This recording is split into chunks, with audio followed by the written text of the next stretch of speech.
بسم الله الرحمن الرحيم. السلام عليكم ورحمة الله وبركاته. الحمد لله نحمده ونستعينه ونستغفره ونعوذ بالله من شرور أنفسنا ومن سيئات أعمالنا. من يهده الله فلا مضل له ومن يضلل فلا هادي له، وأشهد أن لا إله إلا الله وحده لا شريك له، وأشهد أن محمدا عبده ورسوله. اللهم صل وسلم وبارك على سيدنا محمد وعلى آله وأصحابه أجمعين. أما بعد. معاشر المسلمين muslimat rahimakumullah, jemaah subuh yang dimuliakan Allah Rabbul Alamin, para imam masjid, muadzin dan bilal, alim, ulama, masyayikh, asatid dan asatidah, guru-guru kami sekalian, seluruh unsur pimpinan desa kita, seluruh jajaran BKM masjid kita, orang tuaku sekalian, ayahandaku, abu, ummi, ibunda, kakak, abang, adik yang berbahagia. Sambil kita berniat i'tikaf di rumah Allah, marilah sama-sama kita melanjutkan kajian sirah nabawiyah, perjalanan para nabi dan rasul. Pada subuh kali ini kita melanjutkan apa yang disebut dalam Al-Quran Ashabul Ras. Dalam Al-Quran Allah sebutkan Ashabul Kahfi, Ashabul Ukhdud, kemudian Allah sebutkan Ashabul Fil, dan termasuk Ashabul Ras. Kalau kita buka Quran, yaitu surat Al-Furqan dari ayat 38-39, Allah subhanahu wa ta'ala menyampaikan di dalam surat tersebut, Bismillahirrahmanirrahim, وعادا وثمود وأصحاب الرس وقرونا بين ذلك كثيرا وكلا ضربنا له الأمثال وكلا تبرنا تتبيرا أو كما قال الله.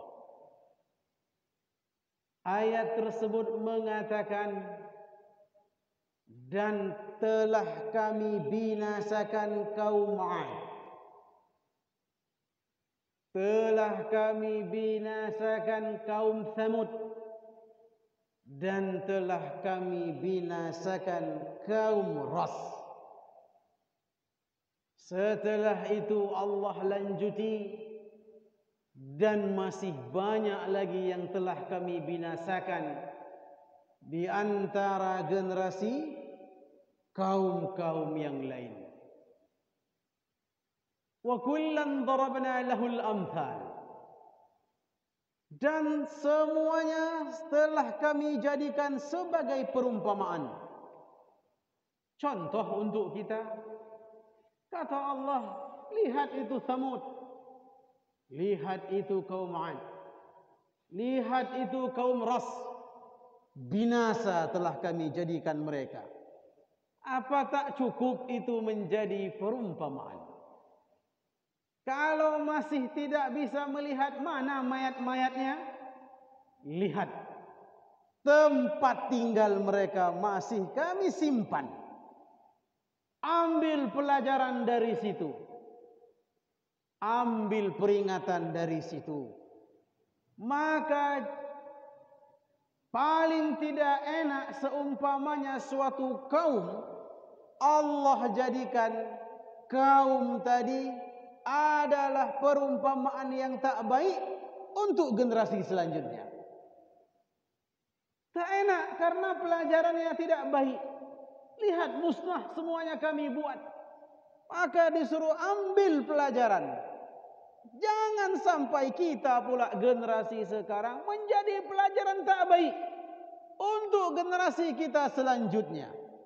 Kiamat belum tahu kapan terjadi, tapi generasi turun-temurun keturunan itu silih berganti. wafat, Allah cabut nyawa kita. Tinggal lihat lahir tahun berapa, tambahkanlah kira-kira 63 tahun, berapa tahun dari tahun saya lahir. Mungkin kita nanti 2030 wafatnya, atau seterusnya. Paling sedikit Allah beri bonus dari panjang umur. Sehingga janganlah itu pula sisa umur menjadi contoh yang tak baik, perumpamaan yang tak baik untuk generasi dan keturunan sepeninggalan kita. Wa kullan tabbarna tadbira. Semuanya satu persatu telah kami musnahkan, habis. Fir'aun habis, semua habis. Itu bukti bahwa Allah Subhanahu wa ta'ala jangan ambil pelajaran yang tak baik dari kaum ini. Mereka lawan Allah dan Rasulnya. Atau kita balik, jangan sampai Allah murka kepada kita karena kita lawan Nabi Muhammad SAW. Al-Quranul Karim itu juga melawan Allah Rabbul Alamin. Kita masuk dalam surat Qaf, surat ke-50 dalam Al-Quran, ayat 12. Allah katakan di situ, kadzabat qablahum qaum Nuh wa ashabur ras. Lihat, kadzabat qablahum qaum Nuh wa ashabur ras. Telah dusta menipu umat sebelumnya, umat Nabi Nuh. Kemudian Allah sebutkan wa ashabur ras. Bayangkan masuk lagi sebutan kaum ras. Allah sebutkan dalam Al-Quran, di dalam surat Al-Furqan dan surat Qaf. Maka sesungguhnya kaum ini telah kita bahas latar belakangnya pada pertemuan sebelum-sebelumnya. Kita masuk dalam sebuah riwayat daripada Ali bin Husain Zainal Abidin an abihi an jaddihi qala, daripada Ali anak Husain Zainal Abidin, dari bapaknya, daripada kakeknya, berarti dia adalah cicit Rasulullah sallallahu alaihi wasallam. Dia mengatakan bahwa ayahku, bahwa Ali bin Abi Thalib mengatakan, berarti kakeknya, datanglah seorang yang bernama Umar dari Bani Tamim, bukan Umar bin Khattab. Umar ini mendatangi Ali bin Abi Thalib, menantu dan sahabat Rasulullah. Ya Amirul Mu'minin, wahai Amirul Mu'minin, akhbirni, berilah berita, kisahkan kepadaku tentang Ashabur Ras. Kapan hidup zamannya ini? Di mana tempatnya Ashabur Ras? Apakah ada seorang nabi atau rasul diutus kepadanya atau tidak? Maka Ali bin Abi Thalib menjawab, wahai Umar, dari pada kabilah Abi Tamim, aku melihat dan membacanya dalam Al-Quranul Karim. Itulah surat Al-Furqan yang kita bacakan tadi dan surat Qaf. Tapi aku belum dan tidak mendapatkan berita lebih lanjut tentang Ashabur Ras. belum ada seorang pun sebelum engkau wahai Umar datang kepadaku bertanya tentang kaum ras ini. Dan tidak ada setelah ini siapapun orang akan memberitakan mengenai ashabur ras. Oh, kenapa sekarang kita bahas? Maknanya adalah bahwa jarang dan sedikit sekali orang di kemudian hari akan membahas dan mengetahui tentang ashabur ras ini. Kemudian dilanjuti oleh Ali bin Abi Thalib bahwa sesungguhnya wahai Umar, ini kaum adalah kaum yang menyembah pohon. Ya'buduna syajarah. Yang disembah itu satu pohon. Namanya sanubar. Sad, nun, ba, waw, ra. Sanubar. Dan pohon ini adalah pohon yang ditanam oleh salah seorang anak Nabi Nuh alaihissalam. Nuh punya 3 anak. Yang bungsu melawan Allah, melawan ayahnya sebagai Rasul, sehingga disebut dengan Kan'an. Ada sisa 3 yang masih saleh, yang ikut di dalam kapal ayahnya, Syam, Ham, Yafith. Yafithlah yang menanam pohon ini.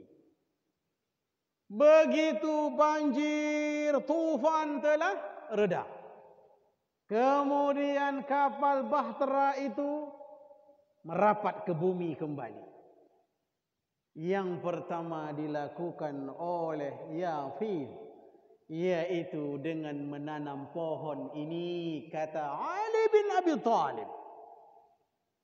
Ternyata pohon ini memberi manfaat yang besar untuk tumbuh-tumbuhan dan manusia yang hidup di wilayah Yamamah. Pertemuan sebelumnya telah kita bahas, ada yang berpendapat bahwa tempat daripada kaum ras ini berada di, ada yang katakan di Yaman, ada yang katakan di Azerbaijan, ada yang katakan berada di Yamamah, ada gunung di situ disebut dengan Falaj. Atau dalam kitab tarikh kita ini, wilayah Falaj, Yamamah ada tempat lagi namanya Falaj. Di situ ada gunung yang besar namanya Fatah. Sehingga itulah, karena kedahsyatan pohonnya ini, tak ada satupun binatang buas yang berani mendekati pohon sanubar tadi. Dan pohon ini menjadi manfaat untuk masyarakat setempat. Siapa nama kaumnya? Ashabur ras, julukan dari kaum itu. Pendapat memberi pandangan. Ada yang mengatakan inilah mereka penduduk ras baqiyatu min qaumi Thamud, sisa daripada penduduk kaum Thamud, Nabi Saleh, nabi mereka. Oh, Ad dan Thamud itu gagah besar orangnya. Kurang lebihlah kalau kita bandingkan bahwa Nabi Adam alaihissalam situna zira'an, 60 zira', 30 meter Nabi Adam itu tingginya. Kurang lebih kaum Ad dan Thamud 20 meter. Berarti bayangkan, pohon kelapa lebihlah itu. Permainan mereka, kalau kita main bola dari bahan-bahan yang lunak, yang tak tersakiti badan kaki kita, mereka dengan batu gunung, itu permainan mereka. Saling melempar dengan itu. Canda pun dengan batu. Bayangkan, begitulah besar kaum ini. Sehingga ulama berpendapat baqiyatu min Thamud. Bagian sisa dari kaum Thamud. Kenapa enggak Allah musnahkan? Sebab Allah sudah bilang, wa kullan tadbarna tadbira. Semua telah kami hancurkan. Dia itu tetangganya, negeri daripada kaum Thamud, tetangganya saleh dan beriman ketika itu. Maka tak ada masalah bagi daerah negeri yang saleh dan beriman. Sehingga mereka melihat siksaan yang Allah timpakan untuk jiran mereka. Tapi mereka itu dianggap masih bagian daripada umatnya Nabi Saleh. Kemudian ada yang berpendapat lagi bahwa sesungguhnya kaum ini adalah memang merupakan kaum daerah itu sendiri. Namun terlepas pendapat ini, yang terpenting bagi kita adalah apa yang membuat Allah itu murka terhadap kaum ini. Sehingga disambung lagi oleh Ali bin Abi Thalib. Karena mereka itu melihat ada sesuatu seperti manfaat yang besar dari pohon ini, sehingga mereka menyembahnya. Kemudian mereka itu memiliki 12 desa. Ali bin Abi Thalib yang sebutkan desa itu. Apa saja desanya? Ada Oban, Odzar, Di, Bahman.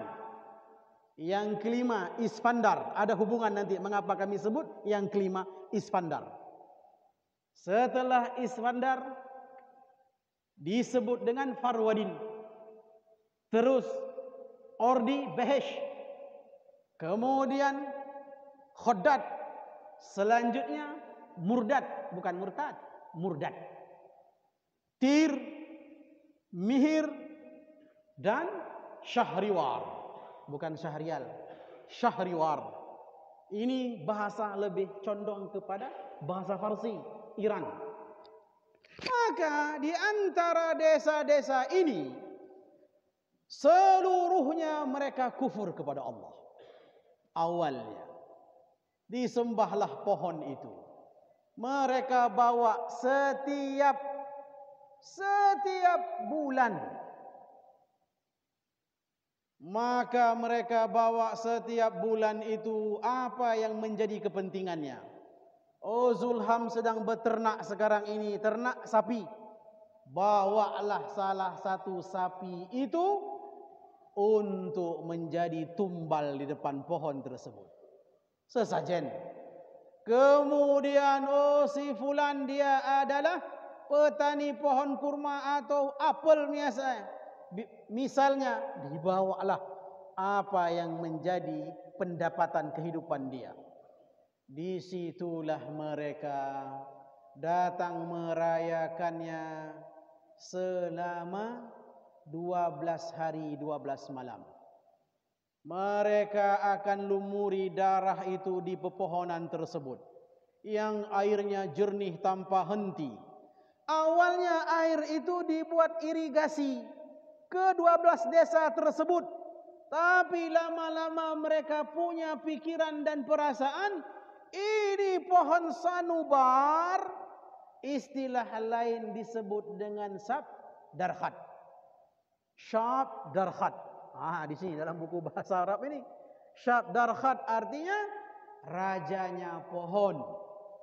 Tak ada pohon-pohon lain di waktu itu di wilayah ini yang dapat mengalahi kehebatan pohon sanubar.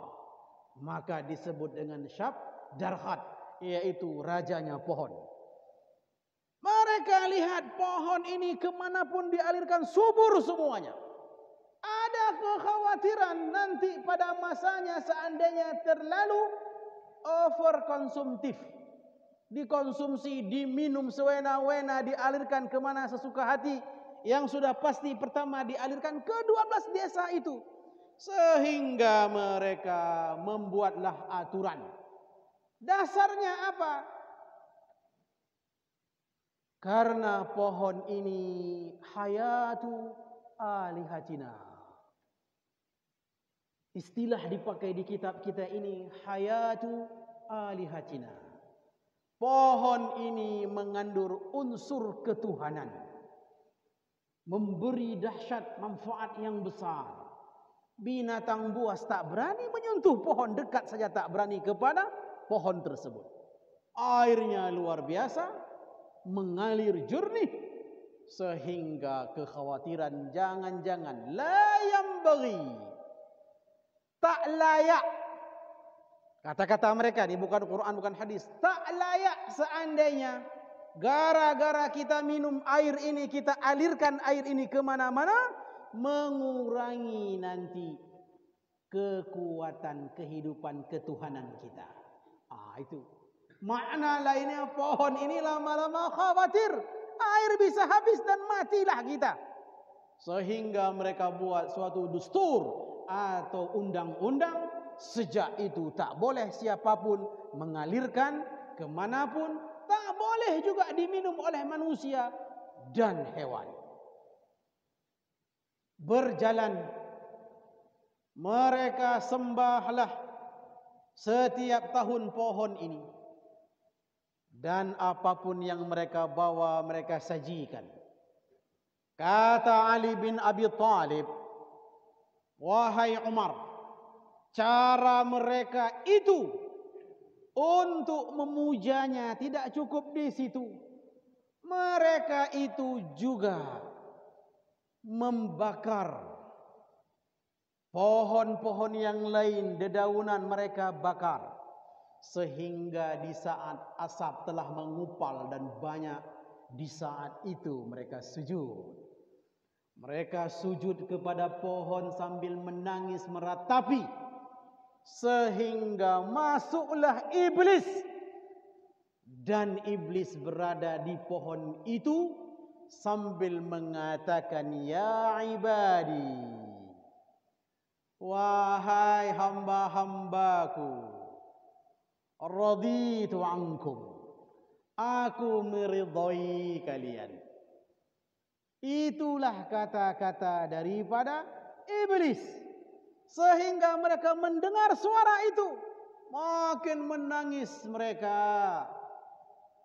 Fatayyibu anfusakum, berbuat baiklah kalian. Iblis pandai sekali cara membisik.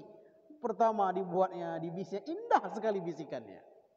Begitulah memang siasat mereka. Dan waqarru aina, menangislah kalian terus, mintalah semuanya, aku ridha kepada kalian. Makin menjadi-jadi, sehingga setelah itu dikirimlah seorang rasul, namanya Hanzalah bin Safwan. Diutus oleh Allah sebab sudah keterlaluan makhluk ini, manusia di wilayah ini. Barulah setelah itu Rasul yang mulia ini menyampaikan kabar tentang kesyirikan mereka. Mereka memiliki raja, baik rajanya, tapi syirik. Dalam kehidupan sehari-hari rajanya baik, namanya adalah Terkun bin Abur bin Nush. Terkun lah namanya. Baik rajanya. Ketika rajanya meninggal dunia, itu iblis juga menyerupai suara daripada raja. Setelah raja dikebumikan, iblis berucap, wahai kaum ras, aku telah berbuat baik kepada kalian selaku menjadi raja. Memang aku telah dimasukkan tanahku ke dalam bumi, tapi sesungguhnya aku belum meninggal. Aku bisa memperdengarkan suaraku kepada kalian. Itu ucapan. Sehingga jika kalian memang benar menghargaiku, buatlah patung yang menyerupai wajahku. Mereka buat patung. Jadi syiriknya dua macam. Pertama, syirik menyembah pohon sanubar. Yang kedua, setelah meninggal rajanya, mereka buat patung. Mereka buat rumah, sehingga patung itu di dalam rumah yang tanpa atap. Itulah selalu mereka puja-puja. Apa kata Nabi Hanzalah bin Safwan? Dia katakan, kalian syirik, tinggalkanlah perbuatan ini. Namun yang menariknya adalah mereka itu makin syirik. Maka dilihat oleh Nabi yang mulia, ternyata sumur ini yang membuat mereka semakin syirik, sehingga pohon sanubar itu pun semakin kokoh dan semakin membuat mereka syirik terhadap pohon ini. Berdoalah Nabi Hanzalah, ya Allah, bahwa sesungguhnya pohon ini adalah merupakan sesembahan mereka selain kepadamu ya Allah. Matikanlah pohon ini ya Rabb. Hari demi hari pohon ini habis. Sisa-sisa air azab apa yang Allah berikan untuk kaum ini, mereka setelah melihat ada perubahan dari pohon ini, lama-lama tidak memberi manfaat lagi. Diambillah Nabi Hanzalah ini, mereka ikat, mereka masukkan ke dalam galian sumur yang dalam, tapi tak mereka matikan. Mereka tutup batu yang besar, sehingga tidak boleh seorang pun yang datang membantu Nabi yang mulia ini. Muncullah seorang yang hitam dan keriting rambutnya. Namanya belum dapat kita siapa nama seorang hamba tersebut, tapi ciri-cirinya disebutkan dalam kitab tarikh. Dia dari desa Iskandar tadi yang nomor 5. Itu dia tempatnya. Tak tega dia, qadar Allah. Memang pekerjaan sehari mencari kayu. Dia bagi 2 kayu setelah dijual. Sebagian uangnya untuk makan minum dia dan keluarganya, sebagian lagi dibeli makanan dan minuman untuk dimasukkan, diberi ke Nabi Hanzalah. Itu setiap hari pekerjaannya. Maka suatu ketika, qadar Allah, batunya besar, tapi Allah, apalagi kita membela agama dan Rasulnya, semua Allah mudahkan jalan. Sanggup dia angkat itu. Sehingga selalu dia beri makanan. Dia taruh makanan itu pelan-pelan. Dia antar melalui tali. Kemudian suatu ketika ia kelelahan. Tertidurlah dia di hutan sahabat ini. Laki-laki ini. Tidur dia waktu menoleh ke kanan. Lamanya 7 tahun. Menoleh ke kiri. Tak bangun, tak sadar. Kalau kita tidur balik ke kiri lah. 7 tahun lagi. 14 tahun Allah jadikan dia tertidur. Begitu dia sadar, dilihatnya telah berubah semuanya. 14 tahun. Dilihatnya semuanya, mana tempat sumur itu, tak dapat lagi dia. Kemudian balik dia ke desanya. Desa yang lain hancur. 11 desa hancur. Itulah desa yang selamat, beriman semuanya. Desa si laki-laki yang mengantar memberi minum setiap hari kepada Nabi Hanzalah. Tapi yang paling dia terkejut adalah dilihatnya ternyata yang lain itu telah menjadi batu. Semua manusia, hewannya, semuanya jadi batu. Itu yang disaksikannya. Ternyata Allah Subhanahu wa taala, karena mereka melawan Rasul dan Rabb, pertama yang Allah berikan sebelum Allah buat mereka keras seperti batu, itulah air itu mulai mengering. Setiap air itu mau diminum, mereka sudah melanggar janji, kekurangan air sudah. Mau tak mau harus minum dari situ. Air makin diminum makin haus, bukan makin hilang dahaganya. Kemudian apapun yang mereka siram ke kebun mereka, semuanya mengering. Dan jika pohon itu, Zulham memiliki kebun kurma, itu tahun sedang berbuah, seandainya disiram oleh Zulham pohonnya, itulah tahun terakhir berbuah kurmanya. sehingga mereka mendapat azab dari Allah. Barulah ketika itu Allah jadikan mereka batu patung yang keras. Ini pernah dikisahkan oleh Dzulqarnain,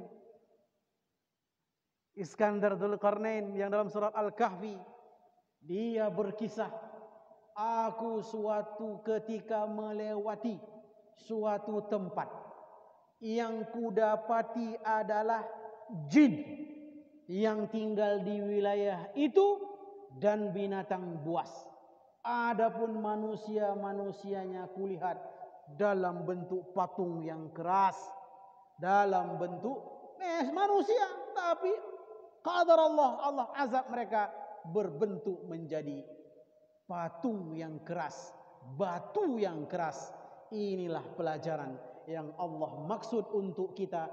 Jangan sampai azab, walaupun memang setelah Nabi Musa diangkat sebagai Rasul, Allah tak mengirim lagi azab seperti ini.